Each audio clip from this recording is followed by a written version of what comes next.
Hello viewers, कैसे हैं आप लोग। आज का हमारा टॉपिक है sequential circuit design using D flip flop.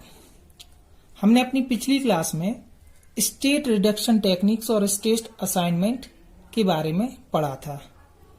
आज हम देखते हैं कि अगर हमें किसी सीक्वेंशियल सर्किट को डिजाइन करना है किसी फ्लिप फ्लॉप के थ्रू, तो हम कैसे स्टेट डायग्राम के थ्रू हम बना सकते हैं। हमने एक क्वेश्चन लिया है, यहाँ पर ये स्टेट डायग्राम दिया गया है और हमें अगर इस स्टेट डायग्राम के थ्रू सीक्वेंशियल सर्किट डिजाइन करना है by using D flip flop, तो अब हम देखेंगे कि वो कैसे बनाया जाए। सबसे पहले हमने यहाँ पर एक स्टेट डायग्राम लिया। स्टेट डायग्राम लेने के बाद हम first step state assignment table draw करेंगे। स्टेट असाइनमेंट टेबल ड्रॉ करने के लिए हमें स्टेट टेबल की जरूरत होगी, जो कि हम स्टेट डायग्राम से बनाएंगे। यहाँ पर राइटिंग में समय ज्यादा लगता है, इसीलिए मैंने सारी ही चीजें पहले से ही लिख रखी हैं। अब मैं स्टेप बाय स्टेप आपको प्रोसीजर समझाता हूँ। तो सबसे पहले हम देखेंगे स्टेट टेबल डिजाइन करना।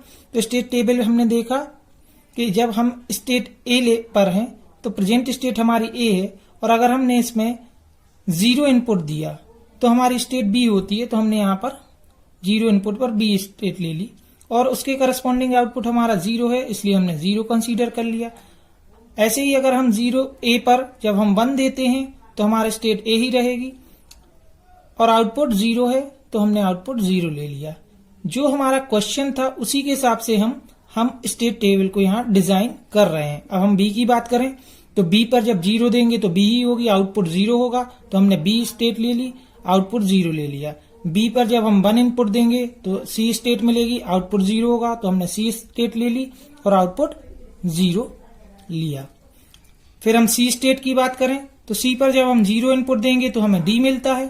तो हमने सी पर 0 इनपुट देने पर डी स्टेट ले ली और आउटपुट 0 है तो 0 ले लिया। और जब हम सी पर 1 इनपुट देते हैं तो ए मिलता है, तो इसीलिए हमने 1 इनपुट पर ए स्टेट ले ली और आउटपुट 0 है, इसलिए 0 ले लिया। अब हम बात करें डी स्टेट की, तो जब डी स्टेट पर हम 0 इनपुट देते हैं तो हमें आउटपुट स्टेट बी मिलती है। तो 0 इनपुट देने पर हमें स्टेट बी ले ली और आउटपुट करस्पॉन्डिंग 0 है, इसलिए हमने 0 ले लिया। वैसे ही जब डी पर हम 1 इनपुट देंगे तो हमें सी स्टेट मिलती है, तो हमने यहाँ पर स्टेट सी ले ली और करस्पॉन्डिंग आउटपुट हमारा 1 है, इसलिए हमने 1 कंसीडर कर लिया। इसके बाद हमारा नेक्स्ट स्टेप होता है स्टेट असाइनमेंट का। चूंकि यहाँ पर हमें स्टेट बाइनरी फॉर्म में नहीं मिली है, यहाँ पर हमें state A B C D के नाम से दी गई है, इसीलिए हम सबसे पहले इन स्टेट्स का असाइन करेंगे। तो यहाँ पर हमारी 4 स्टेट है, इसलिए हमें मिनिमम 2 बिट का यूज करना है। सो हमने ए को 0 0 कंसीडर किया, बी को 0 1 कंसीडर किया, सी को 1 0 कंसीडर किया और डी को हमने 1 1 कंसीडर कर लिया। इस प्रकार हम हर स्टेट के लिए स्टेट असाइन कर देंगे। अब इसके बाद नेक्स्ट स्टेप होता है हमें स्टेट असाइनमेंट टेबल डिजाइन करना। तो अब हम बनाएंगे स्टेट असाइनमेंट टेबल। ये भी present state, input, next state और आउटपुट पे डिपेंड करेगी। अब यहां पर हम देखें, हमने यहां पर प्रेजेंट स्टेट में क्यू ए और क्यू बी, चूंकि हमें ये भी जानना है कि हमारी नंबर ऑफ बिट्स यहां पर 2 यूज हो रही हैं, तो हमारा जो डी फ्लिप फ्लॉप यूज होंगे वो 2 डी फ्लिप फ्लॉप यूज होंगे। तो हमने उनके लिए ए और बी से रिप्रेजेंट कर दिया। तो अगर हमारी प्रेजेंट स्टेट क्यू है तो हमारी next state Q A plus होगी, अगर क्यू बी है तो क्यू बी प्लस होगी। अब ए और बी यहाँ पर हमने चूंकि स्टेट्स को 0 0 यानी 2 बिट से रिप्रेजेंट किया है, तो ये यहाँ पर ए और बी को रिप्रेजेंट कर रहे हैं।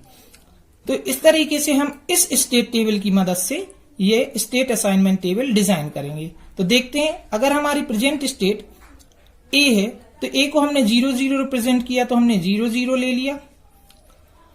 उस समय पे हमारा नेक्स्ट स्टेट पर इनपुट 0 लिया जाए, तो हमने पहले x इक्वल्स टू 0 इनपुट लिया, तो उस समय पे हमें स्टेट नेक्स्ट बी मिल रही है।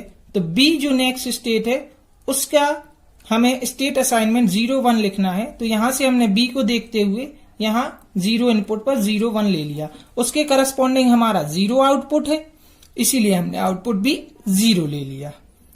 अब हम फिर से देखते हैं कि अगर इनपुट 0 के नेक्स्ट हमारा 1 आता है तो स्टेट ए जो कि हमने 0-0 ली है, तो स्टेट 0-0 होने पर हमने देखा कि हमें 1 पर ए ही मिल रहा है, तो हमने नेक्स्ट स्टेट को भी 0-0 से ही रिप्रेजेंट किया और उसके करस्पॉन्डिंग हमें आउटपुट 0 मिल रहा था, इसीलिए आउटपुट हमने यहां 0 कंसीडर कर लिया। अब बात करें हम नेक्स्ट स्टेट बी की, तो बी को यहां हमने 0-1 से रिप्रेजेंट किया है, तो हमने यहां 0-1 ले लिया। उसके corresponding input x equal to हमने 0 लिया, तो हमने देखा कि जब x इक्वल टू 0 था तो हमारी स्टेट b पर ही है, तो हमने यहां पर 0-1 ही स्टेट को ले लिया। उसके करस्पॉन्डिंग हमें आउटपुट 0 मिला था, इसीलिए हमने आउटपुट भी 0 लिया। अब हम देखेंगे कि x इक्वल टू 1 पर b स्टेट किस स्टेट में चेंज होती है। तो हमने देखा 0-1 पर x इक्वल टू जब 1 लेंगे तो हमारी स्टेट c पर शिफ्ट होती है, तो हमने c का स्टेट असाइनमेंट 1-0 ले रखा है, सो इसीलिए हमने c को 1-0 से यहां रिप्रेजेंट कर दिया। उसी के करस्पॉन्डिंग हमें आउटपुट 0 मिला था, तो हमने आउटपुट 0 ले लिया। अब हम बात करेंगे नेक्स्ट स्टेट c की। यहां पर हमने c को 1-0 से रिप्रेजेंट किया है, तो यहां पर हम इनपुट 1-0 प्रेजेंट स्टेट 1-0 लेंगे। इनपुट हमने 0 लिया, अगेन 0 पर देखेंगे हमें नेक्स्ट स्टेट d मिल रही है, d को हमने 1-1 से रिप्रेजेंट किया है, तो यहां पर हमने इसको नेक्स्ट स्टेट को 1-1 से रिप्रेजेंट किया। करस्पॉन्डिंग आउटपुट हमारा 0 था, तो हमने यहां पर 0 ले लिया। अगेन इस c स्टेट को जब हम x इक्वल टू 1 पर देखेंगे तो हमें नेक्स्ट स्टेट a मिल रही थी, तो हमने यहां पर c को 1-0 से रिप्रेजेंट किया है। इनपुट हमने 1 दिया, तो हमें नेक्स्ट स्टेट a मिला जो कि 0-0 से हमने असाइन किया है। उसके करस्पॉन्डिंग आउटपुट 0 है, इसीलिए हमने आउटपुट भी 0 ले लिया है। अब हम बात करें लास्ट d स्टेट की, तो d को हमने 1-1 से रिप्रेजेंट किया है, तो हम 1-1 से रिप्रेजेंट करेंगे प्रेजेंट स्टेट को। अब d का पर जब हम x इक्वल टू 0 इनपुट लेते हैं तो हमें करस्पॉन्डिंग स्टेट b मिलती है, तो b को हमने 0-1 से रिप्रेजेंट किया, तो 0 लेने पर हमने 0-1 पर यहां नेक्स्ट स्टेट को रिप्रेजेंट किया। उसके करस्पॉन्डिंग आउटपुट हमारा 0 है, इसीलिए हमने आउटपुट भी 0 ले लिया। जब हम x इक्वल टू 1 की बात करें एट d प्रेजेंट स्टेट, तो हमें नेक्स्ट स्टेट c मिलती है, तो यहां पर हमने 1-1 लेने पर d का इनपुट 1 ले लिया x इक्वल टू, तो हमें नेक्स्ट स्टेट c जो कि 1-0 है, तो हमने 1-0 ले लिया। इस समय पे करस्पॉन्डिंग आउटपुट हमारा 1 था, इसीलिए हमने यहां पर 1 कंसीडर कर लिया है। तो इस तरीके से हम स्टेट असाइनमेंट टेबल डिजाइन कर लेंगे। अब हम बात करेंगे नेक्स्ट स्टेप, हमें ये जो सीक्वेंशियल सर्किट डिजाइन करना है वो डी फ्लिप फ्लॉप का यूज करके करना है। तो सबसे पहले हम यहां पर आपको डी फ्लिप फ्लॉप की ट्रुथ टेबल दिखा देते हैं और इसी डी फ्लिप फ्लॉप की एक्साइटेशन या ट्रुथ टेबल की मदद से हम आगे के स्टेप को फॉलो करेंगे। अब हमें इस स्टेट असाइनमेंट की टेबल की मदद से स्टेट इक्वेशन निकालना है फॉर आवर सीक्वेंशियल सर्किट। हमारी इनपुट इक्वेशन क्या होंगी, हमारे आउटपुट स्टेट इक्वेशंस क्या होंगी, इसके बारे में हम बात करेंगे। तो सबसे पहले हम डी फ्लिप फ्लॉप की बात करें। अगर क्लॉक 0 है तो हमारा डी 0 होने पर हमें प्रीवियस आउटपुट क्यूएन ही मिलता है। क्लॉक 0 अगर हमें 1 ले रहे हैं डी, तो हमें क्यूएन ही मिलेगा। अगर क्लॉक 1 है तो 0 लेने पर हमें क्यूएन प्लस जो है वो 0 मिलेगा और 1 लेने पर हमें 1 मिलेगा। तो इस तरीके से हम कह सकते हैं कि हमारा जो क्यूएन प्लस 1 है, सॉरी क्यूएन प्लस है, वो हमारे डी के बराबर है। तो अब हम यहां पर जो क्यू ए, क्यू बी और आउटपुट के इक्वेशन हमें नेक्स्ट स्टेट में निकालना है, उसी से हम डी के इक्वेशंस निकालेंगे। यहां पर मैंने के मैप का यूज करके इनपुट और आउटपुट इक्वेशन को फाइंड किया है। तो यहां पर मैंने रिप्रेजेंट कर दिया, चूंकि हमारा क्यू ए है वो डी ए के बराबर होगा, क्यू बी जो है हमारे डी बी के बराबर होगा, और आउटपुट इक्वेशन जो है हमारी वाई है वो हम यहां पर वाई से रिप्रेजेंट कर रहे हैं। अब सबसे पहले मैं बात करूं क्यू ए प्लस यानी डी ए की इक्वेशंस की, तो यहां पर आप देख पा रहे हैं जो भी हमें क्यू ए के इन आउटपुट हमें नेक्स्ट स्टेट में मिले हैं वो हम इस के मैप में भर देंगे। यहां पर अगर देखें तो उसके करस्पॉन्डिंग इनपुट क्या थे, क्यू ए क्यू बी और एक्स। तो Q A Q B Q और एक्स की अगर 0 0 0 वैल्यू है तो क्यू ए क्यू बी और एक्स की 0 0 0 वैल्यू पे हमें क्यू ए जो है वो 0 मिला है तो हमने यहाँ 0 रख दिया। नेक्स्ट 0 0 1 पर हमें 0 मिला तो 0 रख दिया। फिर नेक्स्ट 0 1 0 पर हमें 0 मिला तो हमने फिर 0 रखा। फिर इसी तरीके से हम बाकी की सारी वैल्यूज इस के मैप में पुट अप कर देंगे। जब हम इस के मैप को फिल कर लेंगे तो यहां पर हम ग्रुपिंग डिसाइड करेंगे। यहां पर हमें 2 ग्रुपिंग मिल रही है, एक तो ये ग्रुपिंग 1 1 की और एक ये सिंगल 1 की ग्रुपिंग मिल रही है। तो अब हम इन दोनों ग्रुप को इक्वेशन के फॉर्म में लिख लेंगे। तो यहां पर हम देख पा रहे हैं कि यह सिंगल 1 है, क्योंकि ग्रुपिंग यहां किसी और 1 से नहीं हो पा रही है, तो इसका जो इक्वेशन होगा वो यहां पर क्यू ए की वैल्यू 1 पे डिपेंड कर रही है और ये 0 0 पर। तो यहां पर हम लिखेंगे x bar Q B bar और क्यू ए, तो इसको हमने x bar Q A Q B bar से रिप्रेजेंट किया, प्लस हमारी ये ग्रुपिंग, इसमें हमें यहां पर कोई भी कॉमन वैल्यू नहीं मिल रही है, यहां पर हमें 1 1 मिला तो क्यू बी इंटू एक्स, तो एक्स क्यू बी हमने रिप्रेजेंट कर लिया। इस प्रकार हमने देखा कि हमारा फ्लिप फ्लॉप डी ए का जो इनपुट है वो x bar Q A Q B bar plus x into Q B से मिलेगा। इसी प्रकार हम डी बी यानी सेकेंड फ्लिप फ्लॉप की बात करें तो second flip flop D B का इनपुट इक्वेशन देखेंगे तो उसके लिए हम क्यू बी प्लस का जो नेक्स्ट स्टेट में आउटपुट आया है उसको हम यहां पर के मैप की मदद से फिल कर देंगे। तो यहां पर हम देख पा रहे हैं, एक वैल्यू को देखें, 0 0 0 लेने पर हमें क्यू बी 1 मिल रहा है तो हमने 0 0 0 लेने पर 1 ले लिया।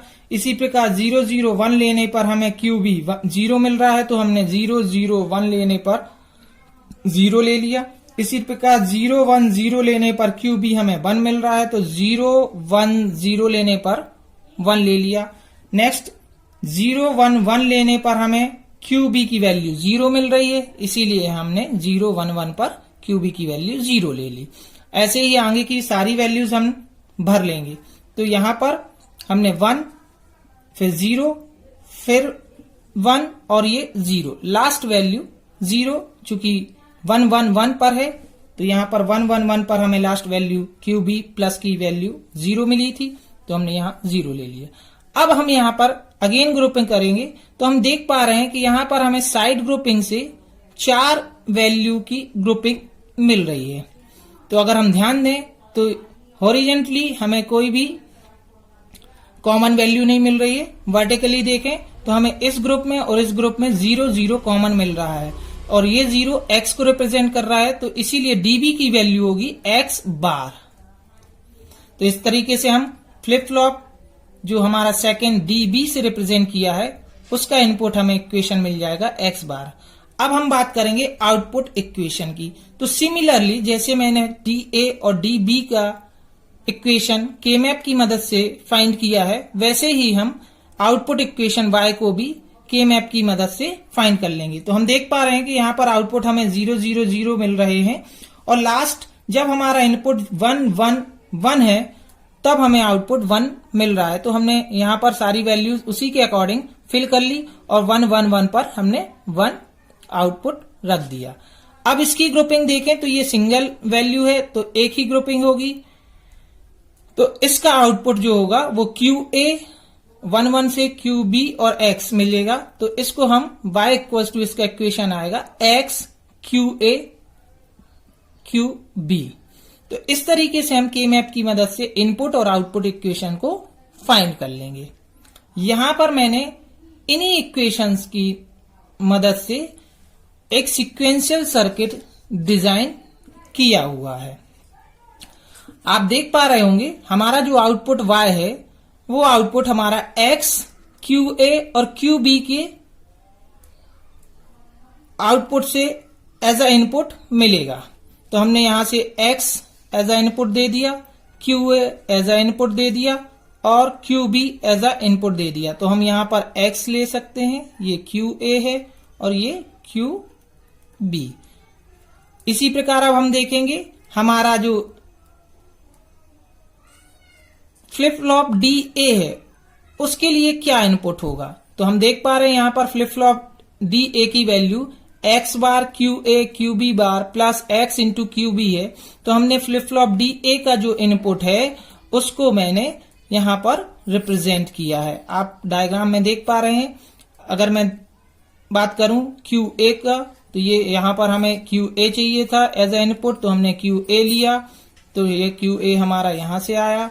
फिर हमें x बार चाहिए था तो हमने x का नॉट गेट के थ्रू x बार फाइंड किया और उसको एज ए इनपुट दे दिया। और फिर हमें QB बार चाहिए था तो हमने यहां पर QB बार को एज ए इनपुट ले लिया।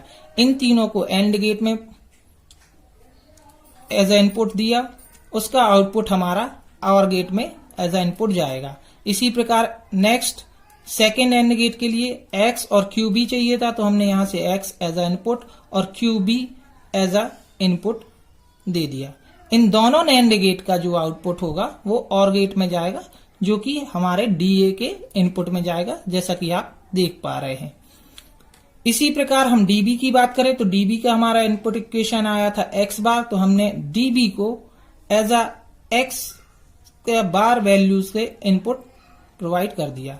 हमने यहां पर एक क्लॉक पल्स ली है जो कि साइमल्टेनियसली दोनों फ्लिप फ्लॉप में जा रही है, सीक्वेंशियल सर्किट है, तो हमने क्लॉक पल्स भी फ्लिप फ्लॉप में प्रोवाइड की है। तो इस तरीके से हम किसी भी गिवन स्टेट डायग्राम से उसका सीक्वेंशियल सर्किट डिजाइन कर सकते हैं। तो आज की क्लास में बस इतना ही। Thank you so much.